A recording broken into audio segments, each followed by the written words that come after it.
All right, Kelly said take questions, so don't be shy, fire away. Low-performing schools often have a very high traction rate. How do you address that issue? So the question is, low-performing schools have a very high transit rate, right? They're very transitionary. Yeah, attendance is a big problem too. We address it by creating a school that is so engaging that the kids want to come to school. So what we're finding is when we come and we implement this blended model, attendance goes up dramatically, and parents who move, their kids don't want to move with them. So we've got kids now that are taking 2 buses across town just to keep going to the school. So I don't believe in there's a lot of tactics around trying to get kids to come to school and having these drives where you can have pizza parties and give away t-shirts and all this outreach to parents. Create a great place for kids to learn, where they're engaged, where they get instant feedback on what they're doing and how they're progressing, and they're going to come. And we always do a parent night. Usually, we don't do it the first week or first month of school. We wait about 6 weeks into school because we want the kids to go home and start talking about what they're doing. And then our parent night's different than the way most schools do their parent night. It's show and tell. We have the parents come, we have them come into their kid's classroom, they log in as their kid, and they can see what their kid's learning. And what we found, usually in a bottom 5% school, they're lucky if 10 parents show up to parent night. We pack the place out. I mean, it's standing room only. Because what happens in those 6 weeks is these kids are they're talking about school and how great it is. And the parents start to get engaged. So I'm very much about don't tell when you can show, and don't show when you can experience. And once they experience, they'll start doing the showing and the telling for you. And so we address that issue from a quality of education standpoint. I have a question for you. Your College of Education that we have in this country, you showed the picture for 2013. Yeah. Are those still our College of Education the same way? Are they doing anything like this, or preparing these teachers to use this technology based upon your experience? No. Question is, are College of Educations doing anything to prepare their teachers, their graduates, for this kind of future of education? In general, no. We're starting to see a couple of, there's this new school of education called Relay in New York that's training this way. There's a couple of others. There's a couple of colleges that are leading the way that are realizing that too much of teacher education is theory-based, and they need to be more experiential-based. So having the teachers apprentice, or the students apprentice, having them videotape presentations. And then what's really exciting is there's some entrepreneurial organizations, Teachscape is one of them. They're putting in our second school, we have 360-degree cameras in the classrooms, so they can not only video the teacher, but they can video the entire class. You can see the level of engagement. And then what they're doing is they're creating what Khan Academy has done for content. Teachscape is doing for professional development. So if I'm a teacher and I want to see like a quick 3-minute video on a particular teacher skill, I can access that for free online. So I think the colleges are falling behind, but the marketplace is kind of leap-forwarding and providing teachers better solutions. Yeah. You had a question. Yeah, so the blended learning model is based on Benjamin Bloom's Mastery Learning Insights. Is that what I got from this slide? I don't know if every blended model out Yours there would is say that. it, but ours is, yeah. Yes, okay. I just wanted to confirm that. Thank Yeah. you. Yeah. I've been observing this whole situation in education for many, many years, and what, as a behavioral scientist, what I see as one of the major obstacles is just getting people to think about how to teach a little differently. Not that technology isn't a challenge, but it's just getting people there. And so you did allude to this, but I'd like to hear your experience in terms of the pain of just getting a new model, getting that adopted by administrators or teachers and even parents. Just what are the forces of resistance that you've encountered? Yeah, so the question is, what are the forces of resistance we encounter in trying to implement this model? There's sort of 2 levels to that. One is the kind of administrator, government official state and district level, and then the other is at the teacher level. At the administrator level, candidly, that's another reason we go after bottom 5% schools. They're so fundamentally broken that nobody is willing to hold on to the status quo, and they're willing to try something radical. The further up you move the food chain, people don't feel like it's that broken. There's some statistic out there that, you know, the majority of our schools, or maybe not majority, but at least half of our schools are not, as a nation, aren't performing where they need to. You could even argue 3/4 of them. But if you ask people, 80% of the people are unhappy with public education, but 90% of people are happy with their local school. So, so we're targeting places that are really receptive to this, and we're not spending a lot of time, candidly, chasing people that don't have a vision for this. At the teacher level, it is a hard shift. It's a huge paradigm shift. So you're a teacher, and you've been trained in a college of education, and you've taught where you are the sage on stage, right? You're the master of your domain. You control the pace, the sequence, the content. Today, class, we're gonna study chapter 1. Tomorrow, we're gonna study chapter 2. On next Thursday, we're gonna have a test. All eyes on me, right? Pencils down. In this model, you got different groups, kids going at different paces. They're accessing different content, different assessments. They're learning different standards at different times. That feels very chaotic. And so I'd say, in average, it takes teachers about 3 months to make that pivot. They have to show 3 things in our mind. Our data shows us they have to have incredible grit. They have to be innovative. There's no one right way to teach kids. If this kid is struggling over here and they can't figure it out and they want to try something else, we'll say, we'll let you try, but we're going to look at the data to see if it works or not. You got this really great way to teach fractions? Awesome. But that's not, the data is showing only 2/3 of the class really got the lesson. You're going to have to innovate a prototype a different way with these kids.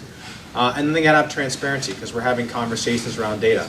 The way that Matchbook Learning helps build that capacity for them is, in addition to our principal, we have 2 full-time blended instruction specialists in the school. And they do nothing but they're in the classrooms. Every teacher's getting an observation roughly every other day.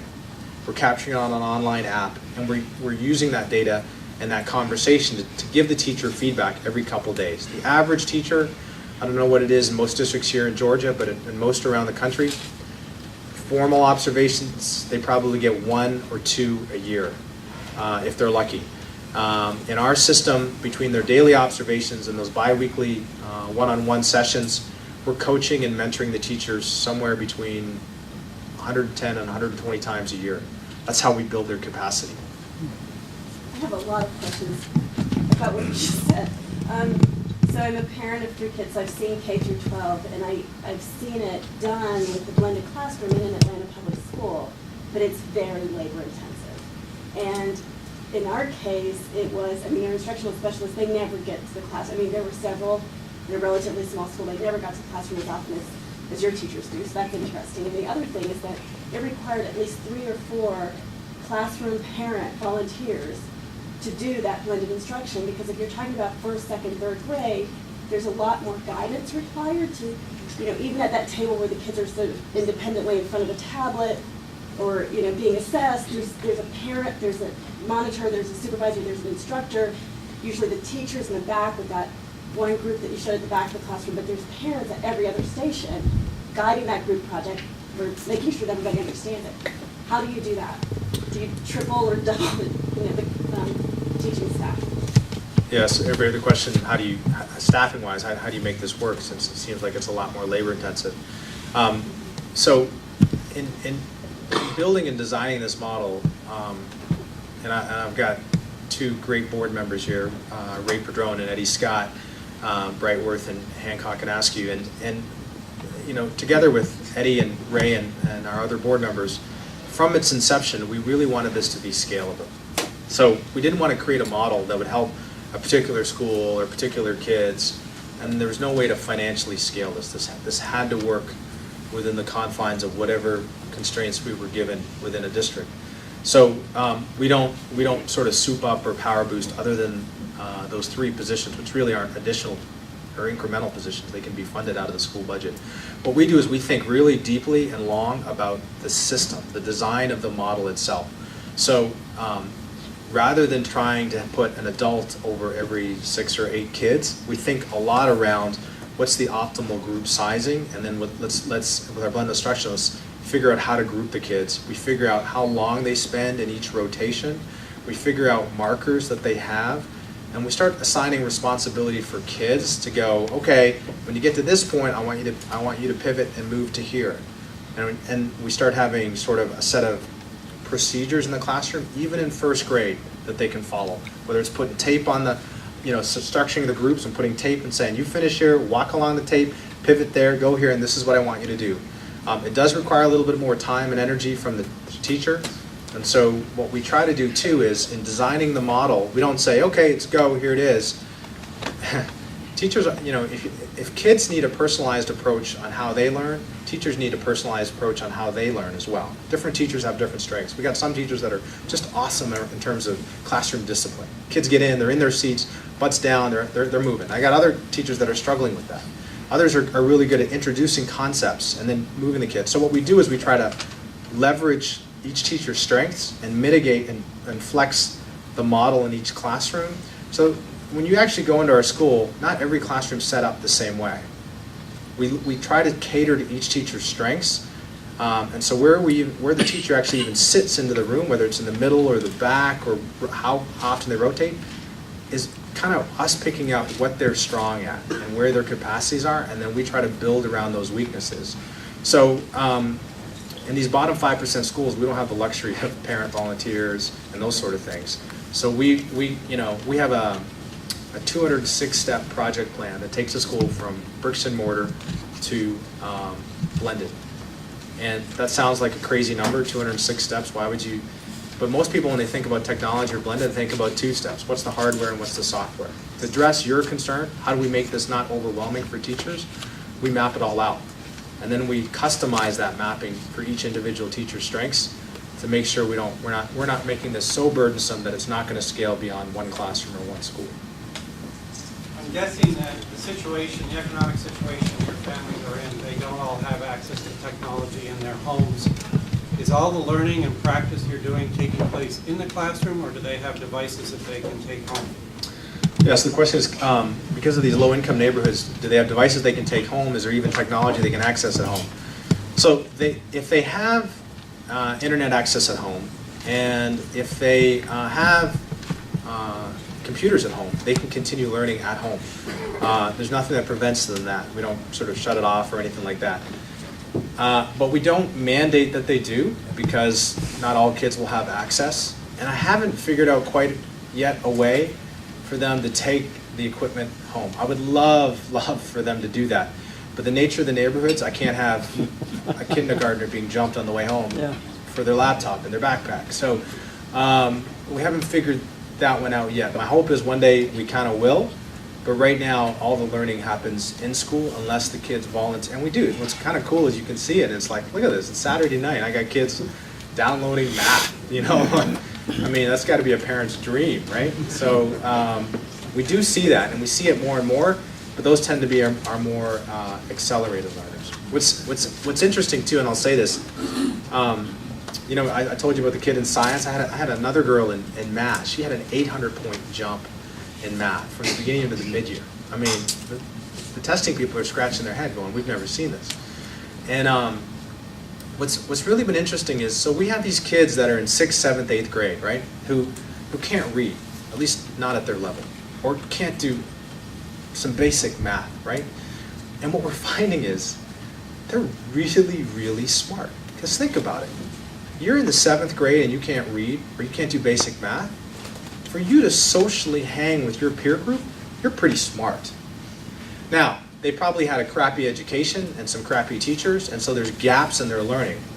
What we're finding is if we can go back and fill those gaps, these kids, once those gaps are filled, they're leapfrogging ahead of their peers. It's like, it's not this linear progression. It's this exponential logarithmic curve in their learning.